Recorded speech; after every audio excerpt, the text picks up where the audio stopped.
Hello everyone, this is अनी। Recently मैंने एक बुक ख़त्म की जिसका नाम है डोपामाइन डिटॉक्स, और उसके बहुत सारे ऐसे लेसन्स हैं जो मोस्टली कॉमन है और हम सबको पता है। लेकिन उसमें से मैंने एक हैबिट सीखी जो एक्चुअल में हमारी लाइफ का 90% प्रॉब्लम को सॉल्व कर सकती है, और वो हैबिट है मी टाइम निकालना या फिर खुद का सेल्फ एनालिसिस करना। तो आज के इस पूरे वीडियो में यही समझेंगे और यही जानेंगे कि ये हैबिट कैसे हमारी लाइफ को 360 डिग्री चेंज कर सकती है और वो हमें कैसे हेल्पफुल रहती है। तो प्लीज़ इस वीडियो के एंड तक बने रहिए एंड लेट्स गेट स्टार्टेड। हमने अपनी लाइफ में कहीं ना कहीं ये कोट या फिर ये सेंटेंस ज़रूर सुना होगा कि हमारी लाइफ के सारे प्रॉब्लम के सॉल्यूशन हमारे खुद के अंदर से मिलते हैं। सुनने में तो ये बड़ी मोटिवेशनल कोट जैसा लगता है, लेकिन जब हम प्रैक्टिकली बैठ के सोचते हैं, जब हम कोई प्रॉब्लम में होते हैं, तब हम यही सोचते रह जाते हैं कि इसका रियल मीनिंग क्या है या फिर इसे हम इम्प्लीमेंट कैसे कर सकें। आप ज़रा सोचिए, जब आप परेशान होते हैं तब आप क्या करते हैं? या तो आप अपने किसी फ्रेंड के पास जाते हैं, या तो फिर आप कोई ऐसे इंसान के पास जाते हैं जो आपको जेन्युइनली गाइड करे या फिर जो आपको एडवाइस दे, या फिर आप यूट्यूब पे जाके अपनी प्रॉब्लम्स के अकॉर्डिंग वीडियोस देखते हैं और सॉल्यूशन ढूंढने की कोशिश करते हैं। पर दुनिया का कोई भी इंसान आपको आज तक कभी भी परफेक्ट सॉल्यूशन नहीं दे पाया, बिकॉज आपकी प्रॉब्लम को आप ही सबसे बेहतर समझ सकते हो। तो फिर हमें आंसर क्यों नहीं मिलता है? बिकॉज हमारा जो माइंड है वो 24/7 केओस में रहता है। सुबह से लेके शाम तक reels, notifications, podcast and over information. जब हमारा दिमाग दिन में 5 मिनट के लिए भी खाली नहीं बैठा होगा तो उसमें सेल्फ अवेयरनेस आएगी कहाँ से? डोपामाइन डिटॉक्स का मतलब डिस्ट्रैक्शन से दूर होना नहीं है। डोपामाइन डिटॉक्स का सिंपली मीनिंग ये है कि दिन में कम से कम 15 से 20 मिनट बिना फ़ोन के, बिना लैपटॉप के, बिना किसी म्यूज़िक के आपको साइलेंस में बैठना है। Just you, your notebook and your thought. इस मी टाइम में आपको बैठ के सिर्फ सपने नहीं देखने हैं। इस मी टाइम में या फिर सेल्फ एनालिसिस के टाइम में आपको बैठकर आप अपने आप से कुछ क्वेश्चन पूछना है।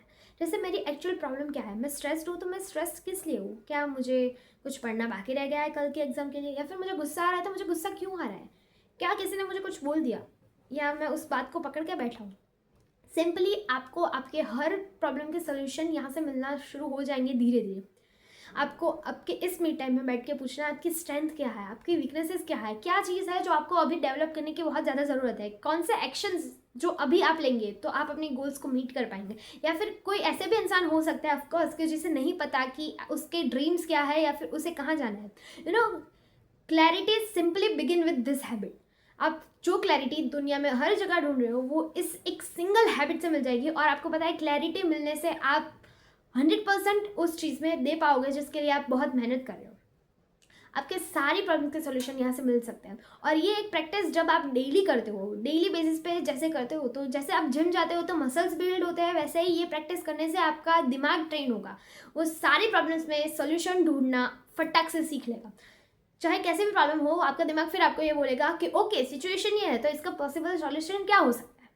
अब यहाँ एक कैच है, बहुत लोग ऐसा बोलेंगे कि अगर मैं अपनी प्रॉब्लम के बारे में इतना ज़्यादा सोचूंगा तो मैं तो डिप्रेस्ड हो जाऊंगा या फिर मुझे ओवर थिंकिंग स्टार्ट होने लगेगी।